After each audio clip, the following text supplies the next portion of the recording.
which one of us is bait.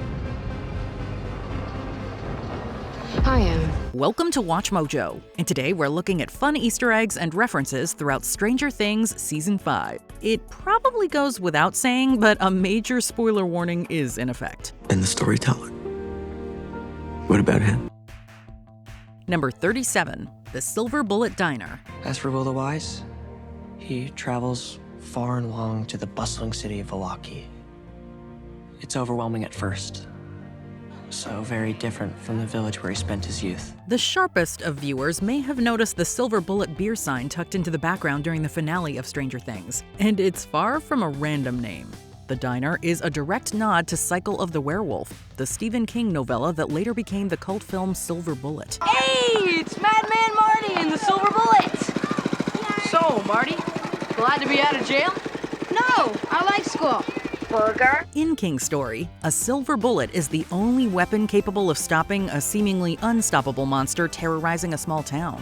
Although it's tempting to read into its exact significance, chances are that the Duffer brothers simply wanted to shout out one of their heroes. Like many of the show's best Easter eggs, it works on two levels: subtle set dressing for casual viewers and a clear thematic wink for horror fans paying close attention. But it isn't long before he finds his place there. And with that, deep happiness and acceptance.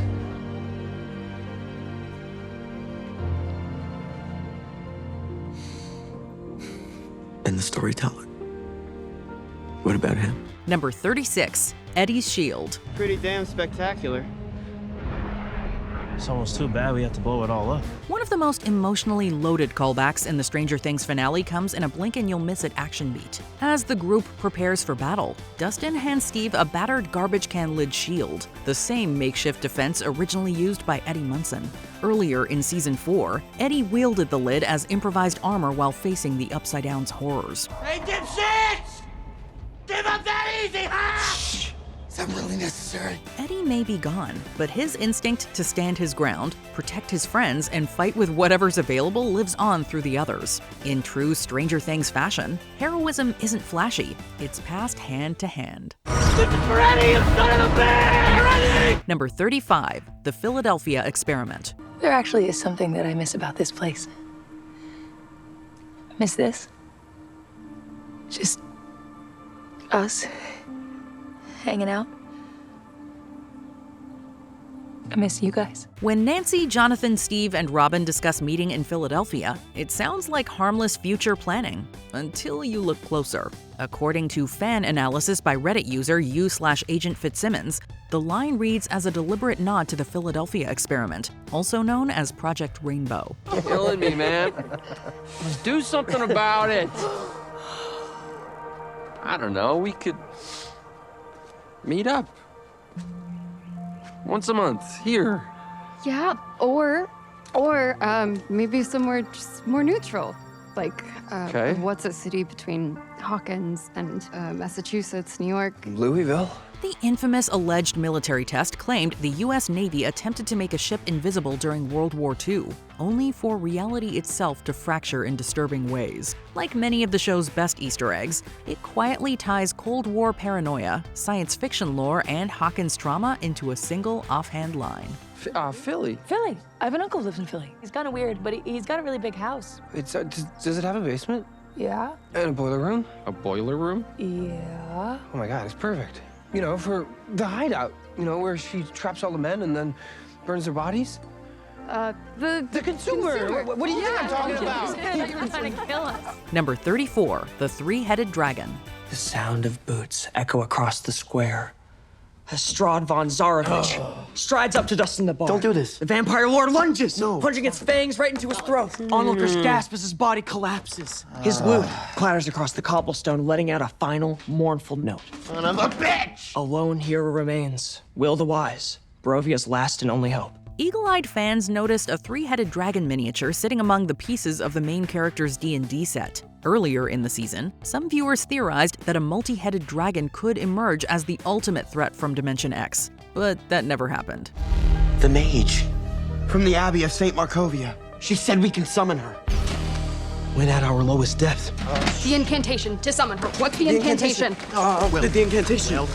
Oh, mage, arise and end our fall from darkened paths and secrets deep. Come forth and help your promise keep. Is it a stretch? Absolutely. But it's not outside the realm of possibility for creators like the Duffer brothers, who are famously meticulous about planting visual breadcrumbs. Whether it's a discarded idea or a seed planted for a potential spin-off, the dragon's presence feels intentional. With Stranger Things, coincidence is rarely just coincidence. Then why do we even have the incantation? Wait. A purple light begins to shine through the mist, growing brighter and brighter. It's a portal. And out of this portal steps the Mage of St. Markovia! Number 33, from Season 1 to Season 5. Ready are you? One knows you have ready. His name's Yoda. He can use the Force to move things with his mind. Like this. Oh, this is my dinosaur, Rory. Look, he has a speaker in his mouth so he can roar. This Easter egg turns out to have been hiding in plain sight since Season 1. In the early episodes, a dark crystal poster can be seen hanging in Mike's bedroom, an unmistakable nod to Jim Henson's 1982 fantasy classic. As the series came to a close, fans noticed that the shape and silhouette of a major creature revealed near the end of the series strongly resembled figures from that poster. Coincidence? Unlikely. Whether the design was planned from the start or cleverly retrofitted later, the callback reminds the audience that throwaway 80s set dressing can double as long-term myth building. We have to help her. How? Okay, the hive mind works in both ways. If we hurt the mind flare, then we hurt Vecna. What, hurt Godzilla over there? The only way to damage anything of that scale, we spread out. Flank it on all sides, just chip away at its hit points. Number 32, Dustin's graduation speech. I just wanted a normal childhood. But that childhood was stolen from me. It was stolen from us. And this past year, if you want to know the truth, I've been pretty pissed off about it. In the Stranger Things finale, Dustin's graduation speech doesn't play like a typical valedictorian moment, and that's entirely intentional. According to the Duffer brothers, this season was crafted to pay emotional dividends on character relationships and past losses, including the impact of Eddie Munson. Because we were so divided into the jocks, the nerds, freaks, and in the chaos, all those walls broke down, and I made new friends. I made friends who were never even supposed to be my friends. And this wasn't just me, I saw this happen with so many others. Rather than a rote speech about future hopes, Dustin's words are a deliberate tribute to the values Eddie embodied: questioning authority, defending the misunderstood, and being defiantly yourself even when it costs you. Fans pointed out that elements of his rebellious rhetoric, even the middle finger and the Hellfire Lives shirt reveal, mirror Eddie's own unfulfilled graduation and defiant spirit. Screw the school, screw the system, screw conformity, screw everyone and everything trying to hold you back and tear us apart because this is our year! Number 31, Montauk. It's gonna be quiet in that cabin. It's just us and the crickets. Ugh, the crickets, yeah. I don't like the sound of those crickets anymore. Thank you. I wish it was the sound of something different. Maybe squawk of seagulls, or waves gently lapping on the beach. A seemingly throwaway reference to Long Island in the Stranger Things finale doubles as a full circle wink. When Montauk gets name-checked, it's not teasing a new location. It's a nod to the show's origin story. You seem to think our bank account is bigger than it is. Could be. I had a call from my buddy in the New York days. Montauk's looking for a new chief of police. Town's up and coming, be 20% more. I know that's not big enough for a mansion or anything, but it's significant. Kids would be closer, just a little quick trip into the city. Before Hawkins was ever on the map, the series was developed under the working title Montauk, drawing inspiration from conspiracy theories about secret government experiments at Camp Hero on Long Island. Early drafts were even set there before the Duffer brothers shifted the action to small-town Indiana. Slipping Montauk into the final moments is a playful meta callback, the creative equivalent of signing your name at the end of a painting. That is, a neon-soaked 80s-era painting. Will you spend the rest of your life with a tired, grumpy, stubborn old man who loves you very much? Yes, I will. Number 30, Back in the Tank. Will, can you hear me? Will, wake up! Eleven submerging into the sensory deprivation tank to find Will again? Now that is full circle storytelling. Sure, she's used the chamber plenty of times since season 1, but this moment hits different. The circumstances mirror that desperate first search perfectly. Will trapped somewhere unreachable, Elle as the only hope, that eerie silence before she goes under.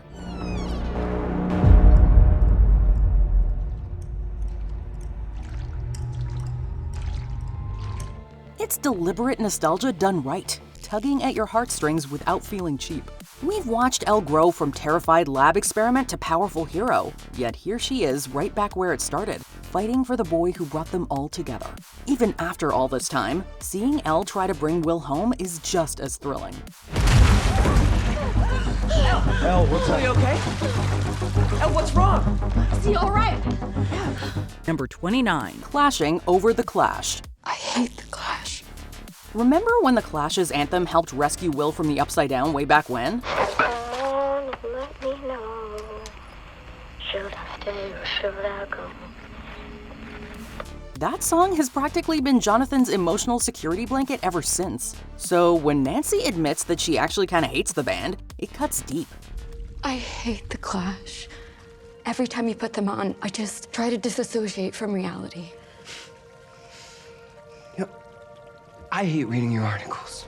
Just kidding. In actuality, it's beyond refreshing to see the young couple actually be honest with one another. And while Nancy's line may come off as mere comedy, it strikes a deeper chord given the band's connection to the series. She's admitting to more than just not jiving with the music. And for those who can read between the lines, it's a lovely moment of reconciliation for the two. Okay. I never read Slaughterhouse 5. I just read the Cliff Notes and pretended I liked it. I never read Anna Karenina. Number 28. Is 8 a loose cannon? Help me find him. Kill him. Then what? It ends. 8's backstory hits harder than a Demogorgon to the face. The grand reveal? Her blood was used to create more superpowered experiments, and while most of them failed, she has a theory that 11's would have a much higher success rate. Dr. K needed me. She needed my blood. And her need was endless. Her solution is noble if dark, the ultimate sacrifice. If she and Elle die, their bloodline ends, and so does the hope for any more telekinetic beings. All I knew was I needed to get out. And the only way out was death. But given how shady 8 was being, it seemed like she might have been a traitor in their midst, willing to do anything to keep their blood from falling into the wrong hands, even if it meant spilling Elle's blood herself. Ultimately though, Elle made her own choice. Number 27. Will was Vecna's puppet all along. Does it bring back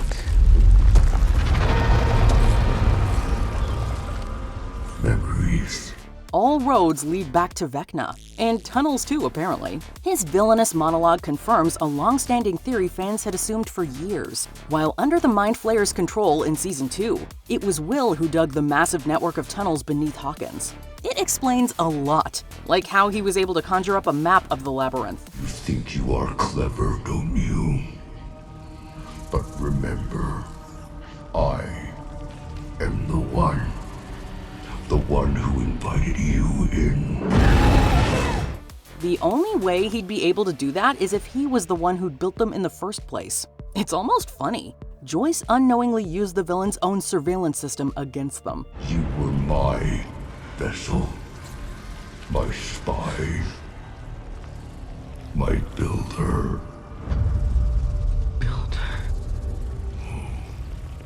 Number 26. Camazotz. Literary classic or internet mystery? And you think in this secret location, we'll find what? Henry's traumatic memory? That, and a way out of Camazotz. At least, that's my theory. Episode 6's title, Escape from Camazotz, is a not-so-subtle nod to a nightmarish mind control planet from A Wrinkle in Time. Seems on the nose, right? But here's where it gets weird. Camazotz is also the last known sighting of real-life YouTuber Kenny Veach, who vanished in 2014 without a trace. He supposedly fell off the grid around Area 51 while searching for a mysterious M cave, spawning all sorts of conspiracy theories in the aftermath. Was this an intentional reference or an eerie coincidence? The Duffers love layering obscure horror lore into their titles. Either way, it's definitely unsettling. We're near the secret location, and I've got eyes, and I still see absolutely nothing but more goddamn sound. Hold on! Number 25, The Ring That Says I Don't. It'd be nice to get something right for once in the end. Earlier in the season, Murray gave Jonathan some sagely relationship advice in the form of a Love Supreme cassette. We assumed it was just broadening his music taste. Nope. Jonathan secretly stashed Nancy's engagement ring inside that very cassette, and the metaphor runs deep. Nancy Wheeler, will you not marry me? The 4-part musical masterpiece goes from sorrow to euphoria, mirroring Jonathan and Nancy's arc perfectly. They've weathered darkness together and reached beautiful highs, but Jonathan realizes their supreme love can't actually transcend their current divide. So, in a scene that should come with a box of tissues, he unproposes to her, which she happily accepts. They love each other deeply, and whether Murray knew it or not, that cassette tape represents their relationship in more than a few ways. I accept your unproposal. I love you. I love you. Number 24. The Cold War was always about Dimension X. Everything that has happened here is because of that girl. Dr. K's desperate outburst in the Upside Down drops a massive bombshell. America wanted to weaponize Demogorgons against Russia. Suddenly, everything clicks into place. The Kamchatka prison wasn't random. The Soviets were desperately playing catch-up in a supernatural arms race. Starcourt Mall's secret base? Just another battle in the fight for interdimensional dominance. This single line reframes years of plot threads, revealing that Hawkins was ground zero for Cold War espionage on a cosmic scale. And if you had just done your job and found her, then I wouldn't have to repeat myself, and we'd have those monsters in Moscow where they'd be killing Soviets instead of Americans. While questions remain unanswered heading into the finale, one thing is crystal clear. Superpowers weren't enough. Both nations wanted literal monsters as weapons. Number 23. The First Shadow Comes to Light. Patty Newby. Henry Creel. Night breezes seem to whisper, I love you. It's not real. Normal. Nightmares don't make you a monster. After a tantalizingly long time shrouded in mystery, Stranger Things finally unveiled how Henry began his path to Vecna. Well, actually, the answer isn't technically found on screen. It's on stage. On Broadway, to be exact. Stranger Things: The First Shadow is a stage prequel that's currently entertaining audiences for 8 shows a week in New York, and it's confirmed to be canon by the Duffers. The play reveals a lot more details about Henry's backstory, including how Brenner tracked him down and, well, how the First Shadow came to be.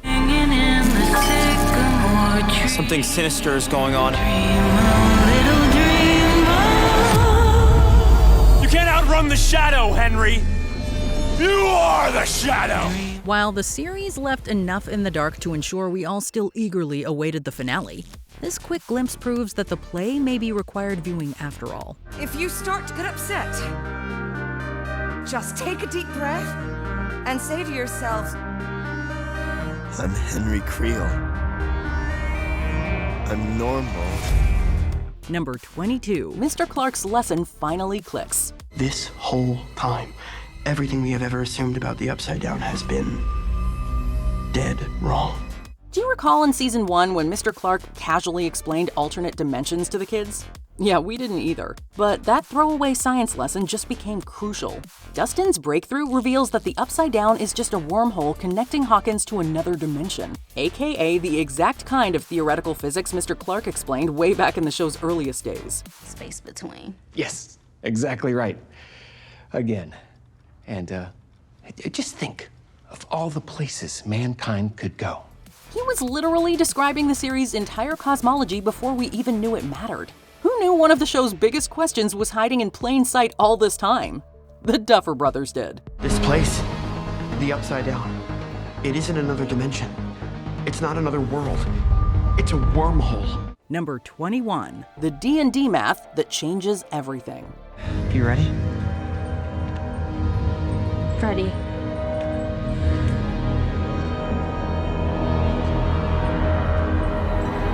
Here's a wild theory, but try and stay with us. 11, 8, and Vecna, who you could also call 1. And let's not forget Will being able to channel his powers, which also makes him 1.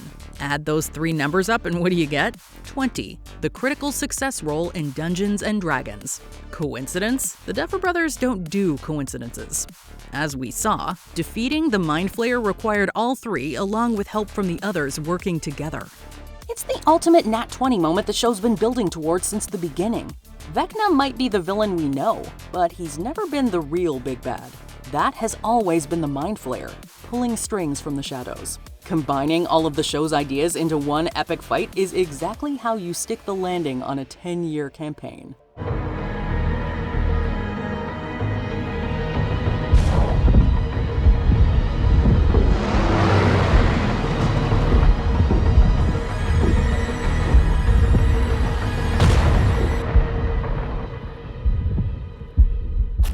Number 20, 11's Goonies outfit. It's 4 seconds too slow. I lost 1 second on the climb, 2 seconds at the log. Hey. I can make my bus jump sooner. That'll save me 2 more seconds. That gets me under 12:30. Did you catch Elle's major fashion statement in episode 1? While running her training exercise, she's donning a gray tracksuit, red shorts, and a blue bandana. This was a pretty basic exercise outfit back in the day, so it's a fun little period costume detail. But it's also a near-perfect replica of the outfit that Josh Brolin wears in the Goonies. Only he's wearing blue shorts and a red bandana, so Elle just reversed the color scheme. This is a massive nod to the childhood adventure genre that helped influence the show, but it cuts even deeper when you remember that Sean Astin, who played Bob Newby back in season 2, also happened to play Mikey in the movie. It's a touching meta-tribute to the ultimate adventure squad, but now we're sad. We miss Bob. Easy peasy, right?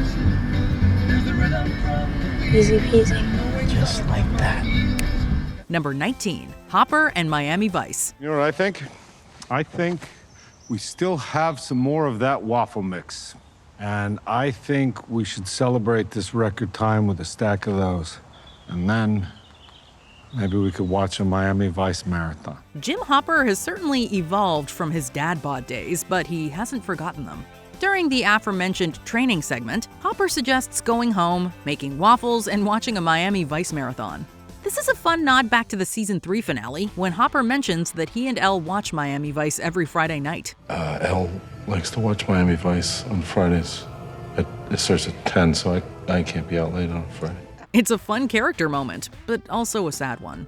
It signals that Hopper has somewhat resorted back to his overprotective season 3 self when he was refusing to let Elle grow up. And judging by the nasty look that Elle shoots him, we think it's safe to say that she doesn't like overprotective Daddy Hop.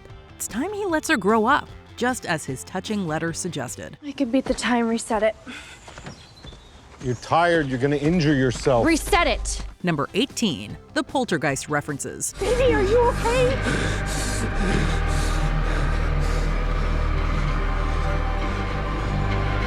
They're here. Season 5 doesn't shy away from the movie references, and Poltergeist is everywhere. A major one occurs at the beginning of episode 2 when the Demogorgon attempts to kidnap Holly Wheeler. It grabs her by the ankle and drags her towards the ceiling, prompting her to grab onto the bedpost. This exciting visual is a perfect replica of Poltergeist, when Carol Ann grabs onto the bed to prevent being sucked into the closet. And who can forget Will muttering, "They're here," when the Demogorgons arrive at the military base. "They're here" is not only the most famous line from Poltergeist, it's arguably one of the most iconic lines in the history of pop culture. They're here. Number 17, Will's Vecna kill. Chrissy, wake up! I don't like this! Chrissy, wake up! In the thrilling climax of episode 4, Will taps into the hive mind and goes Super Saiyan. And while he's in the Avatar state, he violently prevents the Demogorgons from attacking his friends by lifting them in the air and snapping their limbs like twigs. If you watch closely, the way the creature's limbs snap and their bodies contort is pretty much identical to how Vecna killed his victims throughout season 4. This makes sense considering he's so close to Vecna and is literally picking up his psychic radio waves. He's channeling the villain's own power and abilities and using them against him, destroying the Demogorgons just as Vecna destroyed the lives of Chrissy and Patrick. You were the first. And you broke so easily. Number 16. Derek's room. Disgusting. Mom wants you down for dinner. Newcomer Derek quickly became a fan favorite, and his bedroom is an absolute treasure trove for eagle-eyed viewers and Easter egg hunters. It's like a museum piece of the late 1980s. Derek is playing Ghost and Goblins, which was released on NES in 1986 and was a huge hit. He's also a fan of motorsports, judging by the hang-on arcade cabinet and NASCAR blanket. The toys are here, including Rock'em Sock'em robots. He likes movies and TV, judging by the posters for G.I. Joe and Pee-wee's Big Adventure. He's sitting right next to a retro Domino's pizza box. And come on, he's even sitting on a beanbag chair. What kid from the 80s didn't have some kind of cheap vinyl beanbag chair their parents got from Sears? Tina! Give it back, Tina! Number 15. Holly's D&D outfit. So maybe the next time you get scared, you don't need this Mr. What's-It. Maybe you just need Holly the Heroic. Holly Wheeler finally joins the fray this season, and her wardrobe tells a big story. In the season opener, Mike gives Holly a small figurine of Holly the Heroic for protection. The cleric is wearing blue and a yellowish-brown cape. It's a cute scene, symbolizing her induction into the party. But fast forward a few episodes to when Holly is playing dress-up in Henry's old house. She picks up a blue and white dress, more on that later, and dons a yellowish-brown cape for her adventure in the woods. And just like that, she's Holly the Heroic. The show is visualizing her transition from a background toddler to a brave hero in her own right.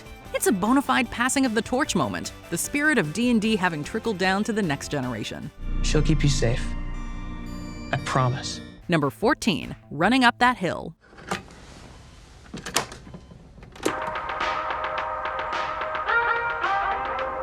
Here's a good one. Lucas plays Kate Bush's Running Up That Hill for Max while she's laying in the coma.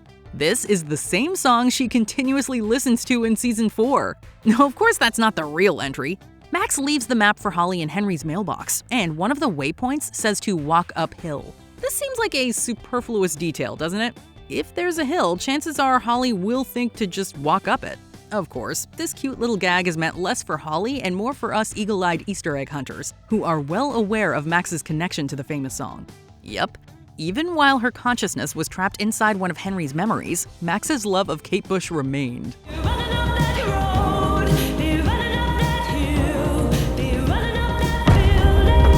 Number 13. The Oklahoma poster. Joyce! Is that stupid play of yours? Better see you there, Harrington. Friday night? You wish. We are once again entering flashback territory, this time to 1959 when Henry Creel was in high school. While there, we get a brief glimpse of a poster for the school's production of Oklahoma. If you pause and zoom in on the cast list, you will see a familiar roster of names. James Hopper Jr., aka the Hopper we know and love. Alan Munson and Patty Newby, who are characters in the stage play The First Shadow. Karen Childress. And wouldn't you know it, even her future husband Ted Wheeler is there. We didn't peg Ted as an extracurricular kind of guy. Yeah, it's a cool Easter egg, but don't let it overshadow the most important thing here. They all know Vecna. Well, they knew Henry Creel, but still. Somehow, I was in another time. Hawkins. 30 years ago.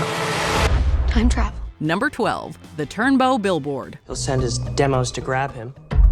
Only he won't find Derek. He'll find us. And we'll be ready. Episode 3 is titled The Turnbow Trap, and as it turns out, that title has more than one meaning. Of course, it mainly refers to the trap that the kids set for the Demogorgon inside the Turnbow house. Sorry, the Turnbow mansion. Look at that thing. But there's a fun detail that some may have missed. While Hopper and Eleven are hiding from the military guys, they take refuge behind a billboard advertising Turnbow land development and realty. This certainly explains where the family got their money. So, in a way, this is a little Turnbow trap of its own. Even then it has dual meanings, with Hop and Elle being trapped behind the billboard, and then Hop springing a trap of his own with the grenades. The layers here are crazy.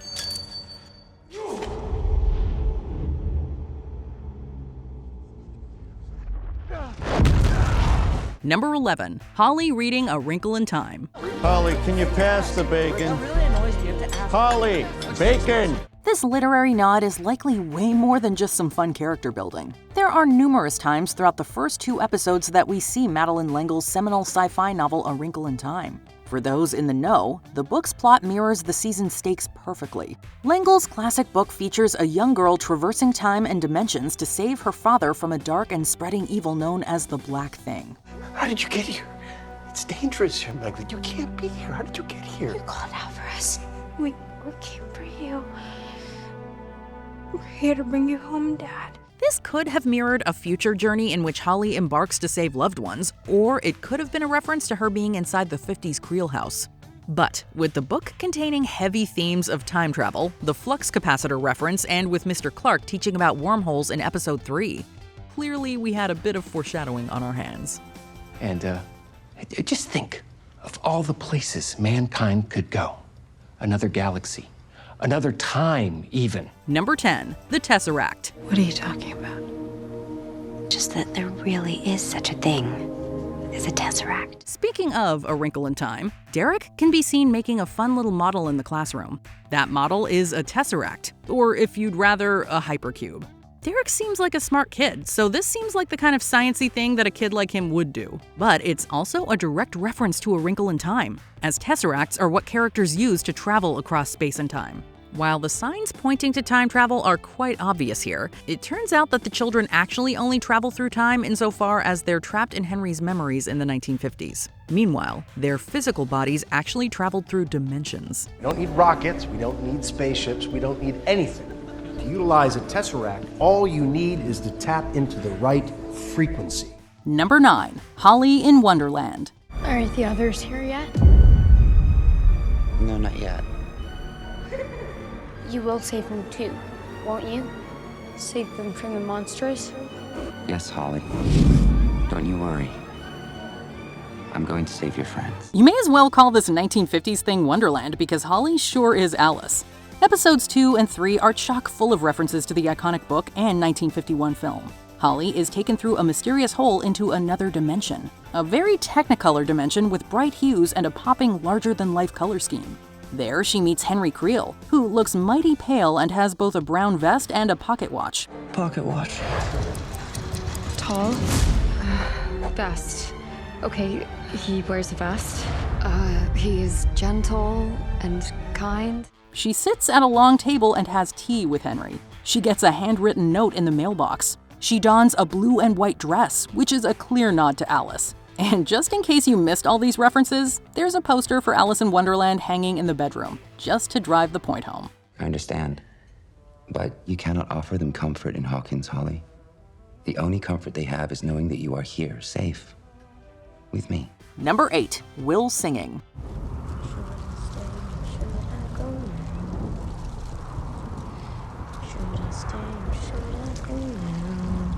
Get your tissues ready because this callback hits us right in the nostalgia.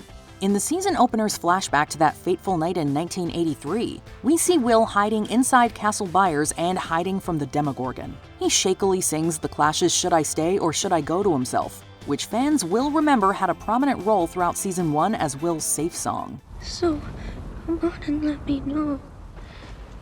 Should I stay or should I go?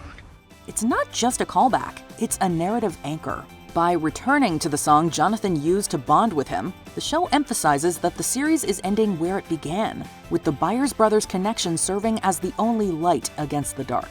It's a bit of an obvious one, but we had to include it for sheer nostalgia. Definitely.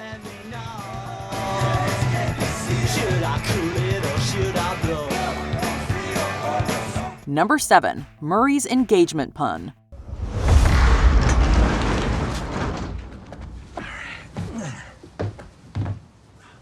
Santa's brought a full sack today. We can't overlook the cheeky bit of foreshadowing from everyone's favorite conspiracy theorist, Murray Bauman. If nothing else, Murray loves stirring the pot and digging into everyone's personal lives. During his drop-off in episode 1, he gives Jonathan a John Coltrane cassette tape, saying that he'll find it, quote, quite engaging.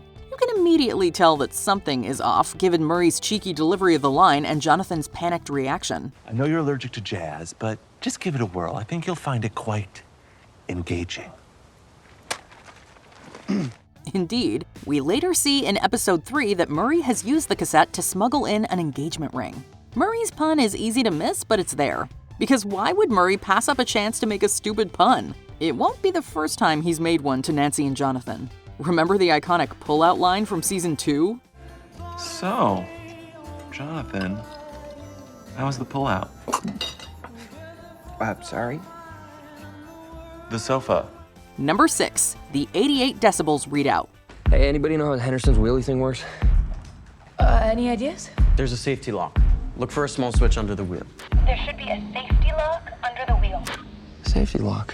Real necessary. Great Scott! The Duffers love their 80s movie references, and this one is tons of fun.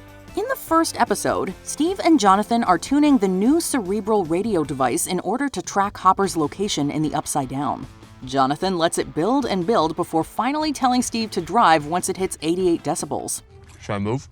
No. Hold. Hold. Hold.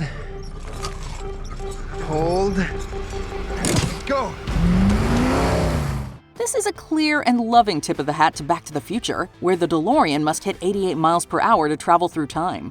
But as we've discussed, this season is dealing heavily with references to time travel, so the number isn't just a random digit. Wait a minute, Doc. Are you telling me that you built a time machine out of a DeLorean? Number 5, Will's Coke Classic. You want to play the tape? I'm gonna go grab a Coke or something caffeinated, because it's gonna be a long night. You want one? No, I'm good. Thanks. The Cola Wars were a prominent aspect of 80s culture, with New Coke being an enormous flop. In Season 3, we see Lucas drinking a New Coke and waxing poetic about its qualities, much to the disappointment of his friends. But the remake?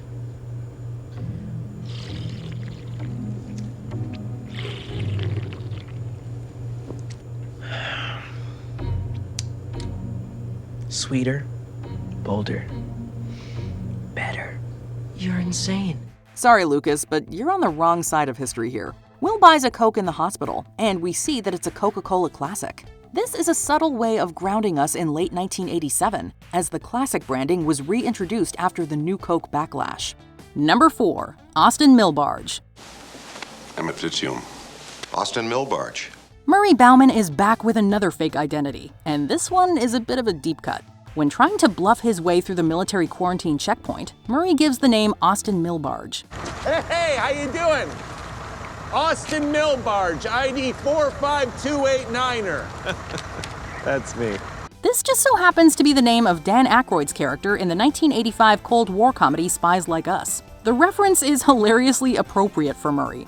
In that film, Milbarge is a brilliant but overlooked genius who gets recruited as a decoy spy to distract the enemy while the real agents do the work.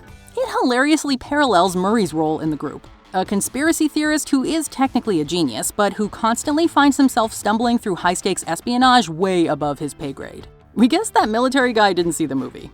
Enough bullets and shells for Hop to start a small war if he should so choose. Anyone order a salad? Grenade salad. I hid the grenades under the lettuce. Number 3, Holly's An American Tail poster.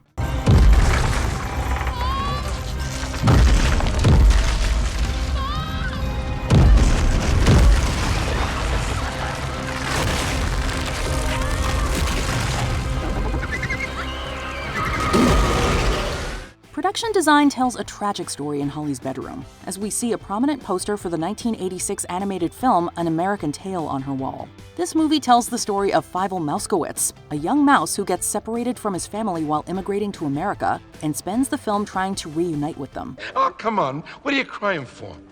I can't get out of here, and I have to, so I can find my family.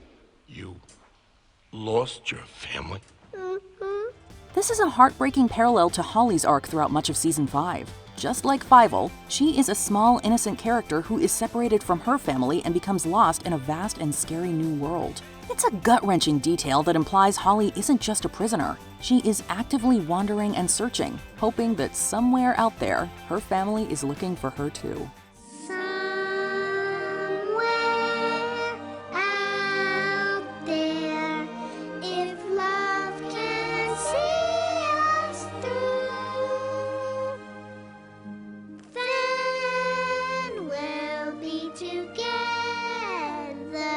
Number 2, the missing person phone number.